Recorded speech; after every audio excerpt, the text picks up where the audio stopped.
బంగాళాఖాతంలో ఫెంగల్ తుఫాన్ ఇవాళ సాయంత్రం తీరం దాటే అవకాశం ఉందన్నారు వాతావరణ శాఖ అధికారులు. ఇప్పటికే తుఫాన్ ప్రభావంతో పుదుచ్చేరి, చెన్నై సహా తమిళనాడులోని అనేక ప్రాంతాల్లో భారీ నుంచి అతి భారీ వర్షాలు కురుస్తున్నాయి. ఏపీలోని పలు జిల్లాలకు రెడ్ అలర్ట్ ప్రకటించారు. తుఫాన్ ఎఫెక్ట్ తెలంగాణపై పెద్దగా లేకపోయినప్పటికీ రాష్ట్రంలో అక్కడక్కడ వర్షాలు కురిసే ఛాన్స్ ఉందంటున్నారు. ఇవాళ్టి నుంచి 3 రోజుల పాటు వానలు పడతాయంటున్న వెదర్ ఆఫీసర్ శ్రావణితో కల్పన ఫేస్ టు ఫేస్. తుఫాన్ ఇప్పటికే ఇటు తమిళనాడు కావచ్చు, పాండిచ్చేరి కావచ్చు బీభత్సం సృష్టిస్తుందనే చెప్పుకోవచ్చు. దాంతోపాటు తీరం ఎంబడి ఎన్ని కిలోమీటర్ల వేగంతో ఈదురుగాలు వీచే అవకాశం ఉంది. మన తెలంగాణకు ఈ ఫెంగల్ తుఫాన్ ఎఫెక్ట్ ఏమైనా ఉందా లేదా తెలుసుకుందాం. మనతో పాటు వాతావరణ శాఖ సీనియర్ అధికారి శ్రావణి గారు ఉన్నారు. ఒకసారి వారితో మాట్లాడతాం. చెప్పండి మ్యామ్, ఇప్పటికే ఈ ఫెంగల్ తుఫాన్కి సంబంధించి కూడా ఇటు తమిళనాడు కావచ్చు, పాండిచ్చేరి కావచ్చు, ఇటు ఏపీకి సంబంధించి కూడా భారీ వర్షాలు నమోదవుతా ఉన్నాయి. ఈ ఫెంగల్ తుఫాన్ ఎప్పుడు తీరం దాటే అవకాశం ఉంది? ప్రజెంట్ స్టేటస్ ఏ విధంగా ఉంది? ఫెంగల్ తుఫాన్ అనేది దాదాపుగా పుదుచ్చేరికి 90 కిలోమీటర్ల దూరంలో విసిరి ఉన్నది. ఈవినింగ్ మనకి తీరం దాటే అవకాశం అయితే కనిపిస్తూ ఉంది. మనకి పాండిచ్చేరి మరియు కరైకల్, మహాబలిపురానికి దాదాపుగా 70 నుంచి 80 కిలోమీటర్ల దూరంలోని, అలాగే మనకి గంటకి 90 కిలోమీటర్ల వేగంతో గాలులు వీస్తూ ఉండగా సాయంత్రం మనకి తీరం దాటే అవకాశం అయితే కనిపిస్తూ ఉంది. మనకి దీని యొక్క ప్రభావం వల్ల ముఖ్యంగా ఉత్తర తమిళనాడు పరిసర ప్రాంతాలతో పాటుగా మనకి దక్షిణ కోస్తా ఆంధ్ర ప్రాంతాలైన పొట్టి శ్రీరాములు, నెల్లూరు డిస్టిక్, అలాగే తిరుపతి, ఈ పరిసరాల్లో మనకి భారీ నుంచి అతి భారీ, అక్కడక్కడ అత్యంత భారీ వర్షపాతం కూడా నమోదే అవకాశం కనిపిస్తుంది. ఈ ఫెంగల్ తుఫాన్కి సంబంధించి కావచ్చు, ఇటు తెలంగాణకు సంబంధించి ఎట్లాంటి ఎఫెక్ట్ ఉంది? ఒకవేళ ఎఫెక్ట్ ఉంటే ఏ జిల్లాలకు సంబంధించి వర్షాలు కురిసే అవకాశం ఉంది?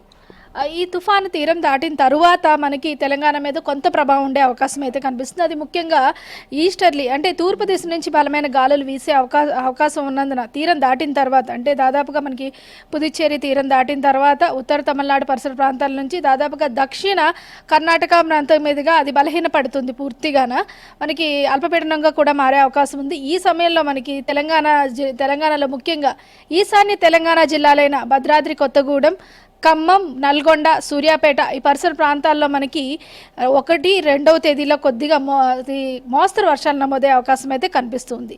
అలాగే ఈరోజు రేపు చూసుకున్నట్లయితే చాలా వరకు మనకి తెలంగాణ రాష్ట్రంలోని దక్షిణ తెలంగాణ జిల్లాల్లోని అక్కడక్కడ అడపా జల్లులు కురిసే అవకాశం ఉంది.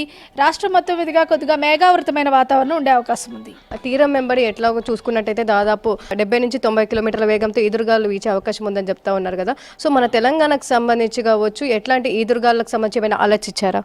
ప్రస్తుతానికి ఈ రోజు చూసుకున్నట్లయితే మనకి 1-2 జిల్లాల్లోనే కొద్దిగా జల్లులు కురిసే అవకాశం ఉంది. రేపు అంటే 1-2వ తేదీ, అంటే డిసెంబర్ 1, 2, 3వ తేదీలో చూసుకున్నట్లయితే ఈశాన్య తెలంగాణ జిల్లాలన్నింటిలో కూడా అక్కడక్కడ ఉరుములో మెరుపులతో కూడిన వర్షపాతంతో పాటుగా ఈదురుగాలులు గంటకు 30 నుంచి 40 కిలోమీటర్ల వేగంతో వీచే అవకాశం అయితే కనిపిస్తుంది.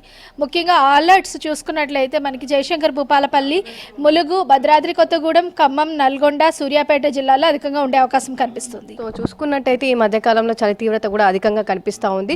సో రాబోయే రోజుల్లో కావచ్చు, ఇప్పటికే ఇటు ఐఎండీకి సంబంధించి కూడా చాలా వరకు ఈసారి చలి తక్కువగా ఉంటుందని చెప్పినప్పటికీ కూడా ఎక్కువగా చలి కనిపిస్తూ ఉంది కదా. సో ఎట్లా ఉండనుంది?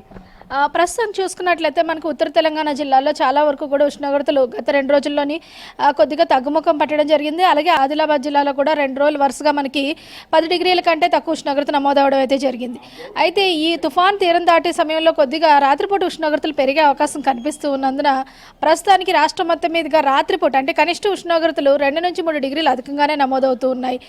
మనకి ఇదే విధమైన వాతావరణం మరో 2-3 రోజులు కూడా కొనసాగే అవకాశం ఉంది. అలాగే తీరం దాటిన తర్వాత కూడా కొద్దిగా వర్షపాత సూచనలు కనిపిస్తున్నాయి కాబట్టి మనకి ఉష్ణోగ్రతలు కొద్దిగా ఎక్కువగా ఉండే అవకాశం అయితే కనిపిస్తుంది. మనకి దాదాపుగా 3వ వారం నుంచి కొద్దిగా ఉష్ణోగ్రతలు మరింత తగ్గే అవకాశం కనిపిస్తుంది. డిసెంబర్ 3వ వారం నుంచి దాదాపుగా మనకి ఈసారి ఈ డిసెంబర్ నెలాఖరు నుంచే కొద్దిగా శీతాభావ పరిస్థితులు అనేవి ఉండే అవకాశం ఉంది.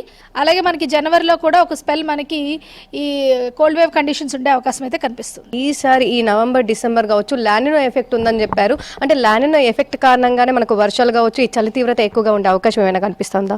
లానినా ఎఫెక్ట్ వల్ల కొంత మనకి నార్త్ ఈస్ట్ మాన్సూన్ అనేది స్ట్రాంగ్ అనేది అయ్యే అవకాశం ఉంటుంది. కానీ ప్రస్తుతం నార్త్ ఈస్ట్ మాన్సూన్ వీక్ ఫేజ్లోనే ఉంది. వింటర్ కొంచెం కొంచెం మైల్డ్ వింటర్ కాకుండా కొంచెం ఎక్కువ ఉండే అవకాశం అయితే కనిపిస్తుంది అనమాట.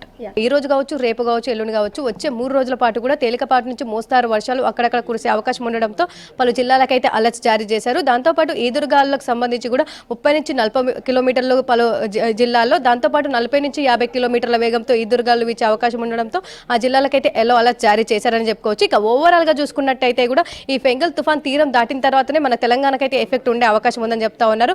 దాంతోపాటు చలికి సంబంధించి కూడా మనం చూసుకోవచ్చు.